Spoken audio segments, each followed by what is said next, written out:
हरे कृष्णा, ओम नमः शिवाय, बजरंगबली हनुमान की जय। आज मंगलवार के दिन हिंदू धर्म में भगवान हनुमान जी का समर्पित है। यह विशेष रूप से महत्व है। इसी दिन हनुमान जी की पूजा अर्चना करने से भक्तों को जीवन में सुख, शांति और समृद्धि आती है। सभी कष्ट पीड़ा दूर होते हैं। आज मंगलवार के दिन हनुमान जी पर सिंदूर और चमेली के तेल चढ़ाने से आर्थिक संकट दूर होते हैं। मान्यता है कि इस उपाय करने से मां लक्ष्मी की प्राप्ति होती है और नकारात्मक ऊर्जा दूर होते हैं, सकारात्मक ऊर्जा होते हैं। तो मंगलवार के दिन आप लाल वस्त्र पहने, श्रद्धा भाव मन चित से पूजा पाठ करें और कथा जरूर सुने। इससे सुनने से घर में सुख, समृद्धि और लक्ष्मी की वासना होती है। बोलिए मंगल देव भगवान की जय। आज आपको मंगलवार के पौराणिक कथा और आरती सुनाते हैं। श्रद्धा भाव मन चित से इस कथा का पूरा जरूर श्रवण करें। कमेंट बॉक्स में हनुमान जी महाराज की जय जरूर लिखें। प्राचीन समय की बात है। एक नगर में एक ब्राह्मण दंपति पति पत्नी रहते थे। उनका संतान न होने के कारण बहुत ही दुखी रहा करते थे। हर बार की तरह इस बार भी ब्राह्मण जंगल में पूजा करने गए और वहाँ ब्राह्मण जंगल में बैठकर पूजा करने लगे और पूजा करने के बाद हनुमान जी से पुत्र की प्राप्ति के लिए प्रार्थना करने लगे। और दूसरी तरफ इधर ब्राह्मणी भी पत्नी भी उनकी पूजा करने लगी। घर में ही पुत्र की प्राप्ति के लिए वह हर मंगलवार को व्रत रखती थी। वह व्रत के अंदर में ही भगवान हनुमान जी की भोग लगाने के पश्चात स्वयं पति पत्नी ब्राह्मण दंपति भोजन किया करते थे। दिन किसी कारण से ब्राह्मणी भोजन नहीं बना सकी और उस दिन ही उन्होंने बजरंगबली की भोजन नहीं लगा सकी भोग। इसी वजह से उन्होंने इस दिन प्रण लिया कि आने वाले मंगलवार को बजरंगबली को स्वयं भोग लगाकर ही और स्वयं भोजन ग्रहण करूंगी।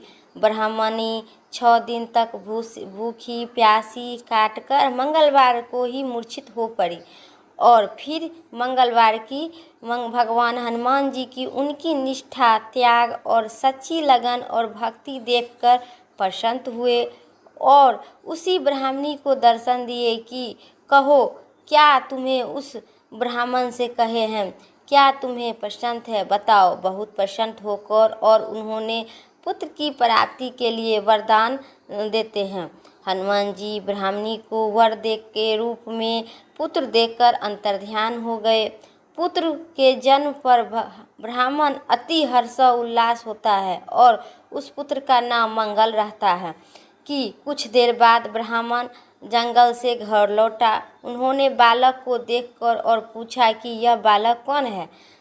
जब उनकी पत्नी ने ब्राह्मण को सारी कहानी सुनाई तो उस ब्राह्मण को तनिक भी विश्वास नहीं हुई और ब्राह्मण को अपनी पत्नी के बात सुनकर तनिक भी विश्वास नहीं हुआ।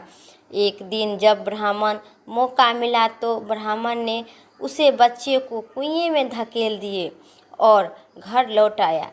तब ब्राह्मण बालक मंगल के माँ ने पूछा ब्राह्मण से, मेरा मंगल बेटा कहाँ है। उसी समय मंगल पीछे से मुस्कुराते हुए आया और ब्राह्मण उसे पास से देखकर चकित हो उठा। उसी रात में हनुमान जी ब्राह्मण को सपने में दर्शन दिया और कहा कि उसने पुत्र तेरा ही ब्राह्मण है। मैं तुम्हारी पत्नी को श्रद्धा मन चित्त और लगन से उसे पुत्र की प्राप्ति के लिए वरदान दिए। जो भक्त हमें मंगलवार का व्रत करता है निष्ठा भाव से उसे हम सभी मनोकामना पूर्ण करते हैं। बोलिए मंगल देव भगवान की जय, पवन पुत्र हनुमान की जय। अब सुनिए मंगलवार के सुनी जाने वाली पौराणिक कथा साथ ही आरती। एक बार नैमिषारण्य तीर्थ में 88,000 ऋषि मुनि एकत्रित होकर सूत जी से पूछने लगे, हे महामुनि, आपने हमें अनेक पुराण की कथा सुनाए हैं, अब कृपा करके हमें ऐसा व्रत और उनकी कथा बताइए जिसके करने से संतान की प्राप्ति हो तथा मनुष्य की रोग शोक अग्नि श्राप दुख इत्यादि से भय से दूर हो जाए। कलयुग में सभी जीवों की आयु बहुत कम है। इस पर यदि उन्होंने शोक, चिंता, कष्ट लगाने रहे, फिर हरि विष्णु की चरण में अपना ध्यान कैसे लगा सके।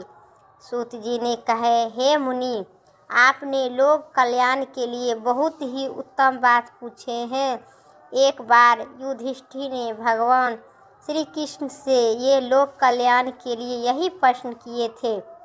भगवान श्री कृष्ण युधिष्ठिर का संवाद में मैं आपके समान कहता हूँ, ध्यान से सुनिए। एक समय हस्तिनापुर की राजसभा में योगराज श्री कृष्ण बैठे हुए थे। तब युधिष्ठिर ने भगवान श्री कृष्ण से प्रश्न किए, हे प्रभु नंदन गोविंद, आपने मुझे अनेक कथा सुनाए हैं, आज कृपा करके ऐसा कोई व्रत तथा कथा सुनाइए जिसके करने से मनुष्य रोग, चिंता तथा भय से मुक्त होकर उन्हें पुत्र की प्राप्ति हो। हे प्रभु, बिना पुत्र बिना मनुष्य की जीवन व्यर्थ है, वह नरगामी होती है। पुत्र के बिना मनुष्य तृप्त से छुटकारा नहीं पा सकता है और नहीं वह पुनः नरक में उद्धार पा सकता है। अतः पुत्रदायक व्रत बताइए। तब भगवान श्री कृष्ण ने कहे, हे राजन, मैं एक प्राचीन इतिहास सुनाता हूँ, आप उन्हें ध्यानपूर्वक सुनिए। कुंडलपुर नामक एक गांव था।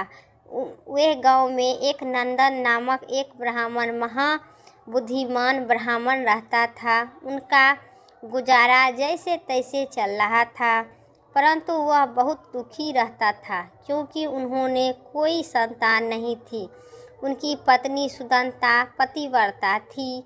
वह भक्ति भाव बहुत करती थी, हनुमान जी की आराधना करती थी, मंगलवार के दिन व्रत भी रखती थी और भगवान के अत्यधिक भोजन बनाकर हनुमान जी की भोग लगाकर बाद में स्वयं भोजन करती थी।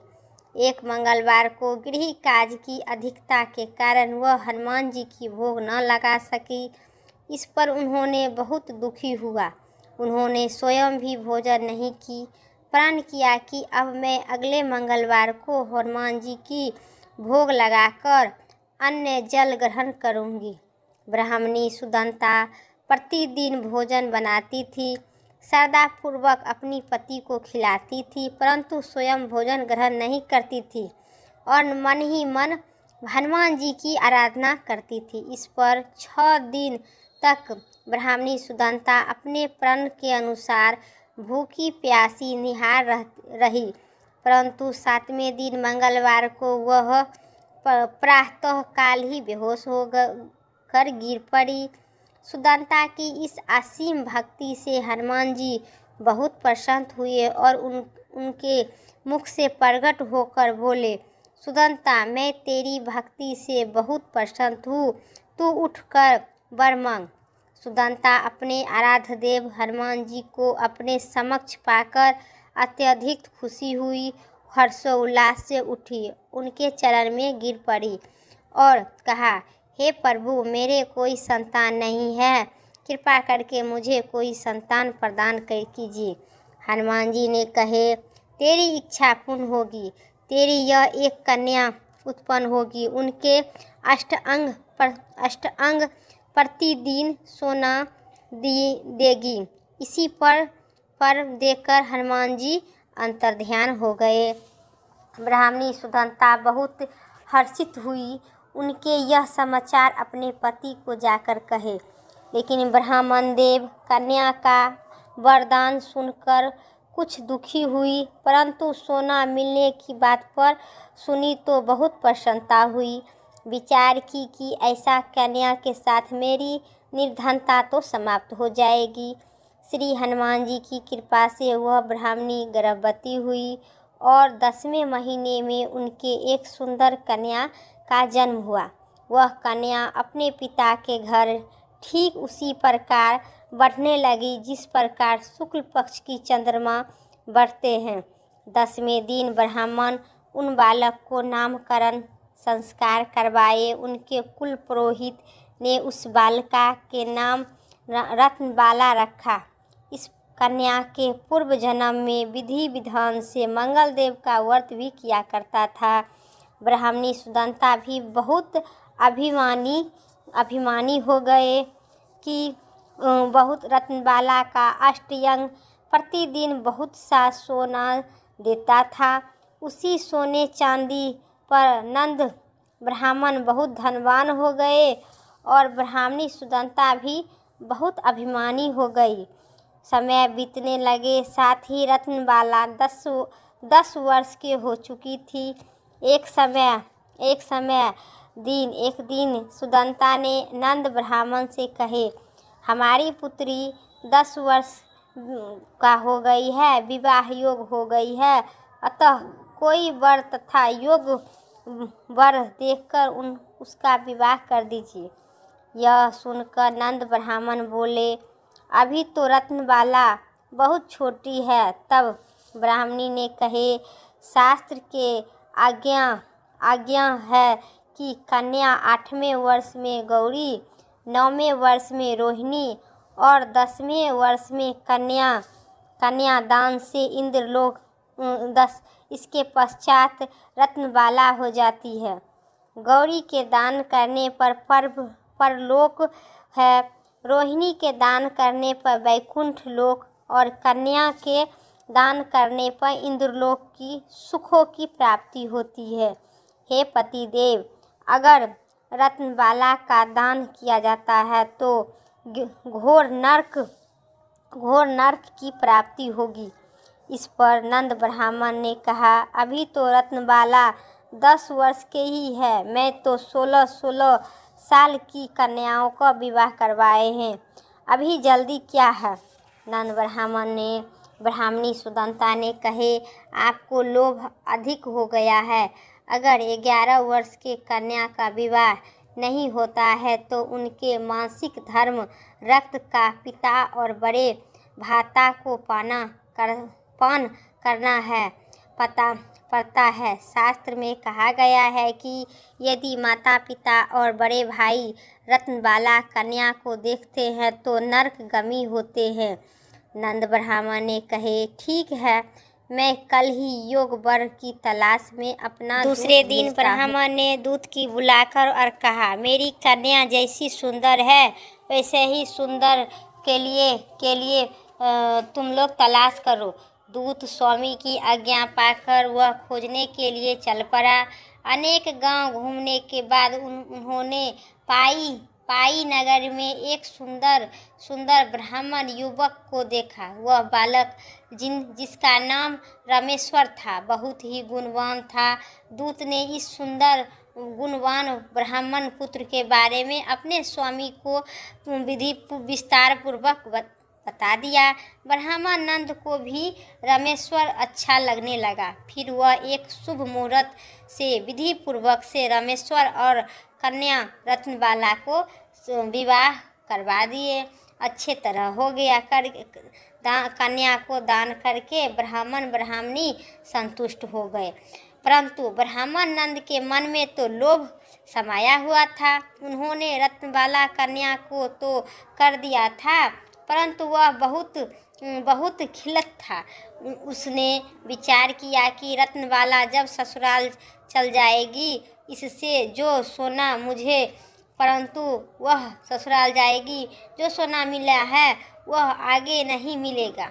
मेरे पास तो धन था, कुछ धन है जो इसके विवाह में खर्च हो गया है और शेष बच गया है, वह भी कुछ दिन के पश्चात समाप्त हो जाएगा।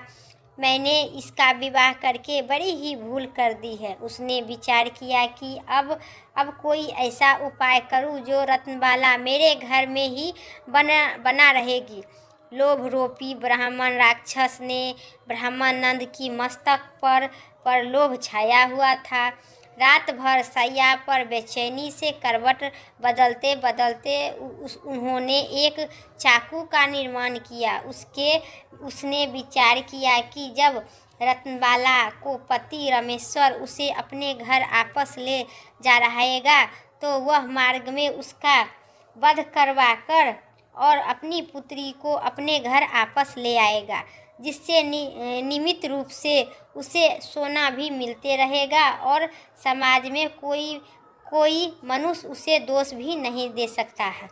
प्रातः काल हुआ। नंद ब्राह्मण और उनकी पत्नी सुदंता ने अपने जमाता तथा पुत्री की बहुत सा धन देकर विदा किया।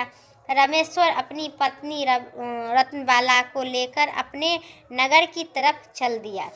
ब्राह्मण नंद ने महालोभ से भूभीत होकर पाप पुण्य के विचार भूल चुका था। अपने भयंकर चाकू से निर्माण किया हुआ था कार्यरूपी और उनके अपने दूत को मार्ग में अपने जमाता का वध करवाने के लिए पहले से भेज दिया था। दूत मार्ग में ही छिपकर बैठ गया और जैसे ही रामेश्वर उनके छिपे स्थान पर पहुँचे, ब्राह्मण के दूत ने स्वामी की आज्ञा को पालन करते हुए रामेश्वर को वध कर दिया। इसके पश्चात उन्होंने यह समाचार ब्राह्मण तक भी पहुंचा दिए। अपने जमाता के वध का समाचार प्राप्त कर नंद ब्राह्मण उस स्थान पर पहुंच गए और रुदन करती अपनी पुत्री से बोली, पुत्री, मार्ग में लुटेरे ने तेरे पति का वध कर दिया। भगवान की इच्छा के आगे किसी को कोई बस नहीं चलता है। अब तू घर चल, वहाँ रहकर शेष जीवन व्यतीत करना। जो भाग में लिखा था वही होता है। लेकिन अपने पति की अकाल मृत्यु से रत्नबाला बहुत दुखी हुई, करुणारुदन कर रही थी और अपने पिता से बोली, हे पिताजी, इस संसार में जिस स्त्री का पति नहीं है उसका जीना व्यर्थ है। मैं अपने पति के साथ ही अपने शरीर को जला दूंगी और सती होकर अपने इस जन्म को माता पिता के नाम तथा सास ससुर के यश को समर्थक करूंगी। और ब्राह्मणानंद अपनी पुत्री रत्नबाला के वचन सुनकर अबक्का हो गया। वह विचार करने लगा कि मैंने व्यर्थ में ही जमाता का वध का पाप अपने सिर पर लिया हूँ। रत्नबाला अपने पति के साथ अपने प्राण तक देने के तैयार है। मेरे तो दोनों तरफ से ही मरण हो गया, धन तो अब नहीं मिलेगा। जमाता का वध के पाप भी फलस्वरूप यम यथा भी भूतित हो पड़ेगी। यह सुन समझकर वह बहुत दुखी हुई और दुखी रहने लगे। रामेश्वर की चिता रचाई गई। रत्नबाला सती होने की इच्छा से पति के सिर अपनी गोद में रखकर चिता पर बैठ गई। जैसे ही रामेश्वर की चिता में आग लगाई गई, वैसे ही भगवान प्रसन्न होकर मंगलदेव वहां प्रकट हो गए और बोले, हे रत्नबाला, मैं तेरी पति भक्ति से बहुत प्रसन्न हूँ, तू वर मांग। रत्नबाला ने अपनी पति की जीवन दान मांगकर मंगलदेव बोले, रत्नबाला, तेरे पति अजर अमर है, वह बड़ा विद्वान भी होगा। अपने अतिरिक्त तेरी जो इच्छा है वह वर मांग। रत्नबाला ने कहे, हे ग्रहों की स्वामी, यदि आप मुझ पर प्रसन्न है तो मुझे यह वर दीजिए कि जो भी मनुष्य मंगलवार के दिन प्रातः काल पुष्प लाल चंदन से पूजा करके आपका स्मरण करे, उसे रोग शोक न हो और नहीं हो, कभी कष्ट विरोग न हो, श्राप अग्नि तथा शत्रुओं से भयभीत न हो। जो स्त्री एवं पुरुष मंगलवार का व्रत करे वह कभी भी विधवा न हो। मंगलदेव ने तथास्तु कहे, ऐसा ही होगा। जो स्त्री मंगलवार का व्रत करेगा वो कभी विधवा नहीं होगी। वो मंगलदेव ने तथास्तु कहकर अंतर्ध्यान हो गए। मंगल देव की कृपा से रामेश्वर की जीवित होकर उठा। रत्नबाला अपनी पति को पुनः प्राप्त कर बहुत प्रसन्न हुई। रामेश्वर अपनी पत्नी को लेकर अपने नगर चल गया। इसके बाद दोनों पति पत्नी मंगलवार का व्रत कर प्रत्येक मंगलवार का व्रत करने लगी और मंगल देव की कृपा से इस लोक का सुख ऐश्वर्य भोग कर और स्वर्ग लोक चले गए। बोलिए हनुमान जी भगवान की जय, मंगल देव भगवान की जय। जिस प्रकार रामेश्वर और रत्नबाला का जीवन दान दे दिए, जिस प्रकार रामेश्वर जीवित होकर रत्नबाला कभी विधवा न हो, उसी प्रकार जो मनुष्य भक्त इस मंगलवार का व्रत करेगा वो कभी विधवा नहीं होगा। बोलिए मंगल देव भगवान की जय, हनुमान जी महाराज की जय हो। अब सुनिए आरती, हनुमान जी की आरती। आरती कीजिए हनुमान लला की, दुष्ट दलन रघुनाथ कला की। आरती कीजिए हनुमान लला की, जाके बल से गिरिधर कांपे, जाके बल से गिरिधर कांपे। रोग सोग जाके निकट न झांके, अंजनी पुत्र महाबलदाई। असंतन के प्रभु सदा सहाय, देवीरा रघुनाथ पठाई। लंका जाए सिया सुधिलाए, लंका सो समुद्र की खाई। हल जाते लंका सिया सुधलाई, जाते पवन सुत बार लगाई। लंका जाए असुर संहारे, सिया रामचंद्र के काज संहारे। आरती कीजिए हनुमान लला की, दुष्ट दलन रघुनाथ कला की। लाई सजीवन प्राणी उजारे, पोठिक पताल तेरी जन्म कारे। अहि रावण के भुजा उखाड़े, बाएं भुजा असुर दल मारे। दाएं भुजा सत जन तारे, सुर नर मुनि जनि आरती उतारे। जय जय जय हनुमान उचारे, कंचन थाल अगर कपूर खिलाई। आरती कीजिए अंजना माई, आरती कीजिए अंजना माई। जो हनुमान जी की आरती गावे, बस पर वैकुंठ पदम पद पावे। लंका विध्वंस किन्हा रचाई, तुलसीदास प्रभु कित लगाई। आरती कीजिए हनुमान लला के, दुष्ट दलन रघुनाथ कला के। बोलिए सियावर हनुमान जी महाराज की जय हो। आज मंगलवार की पौराणिक कथा इतना ही तक था।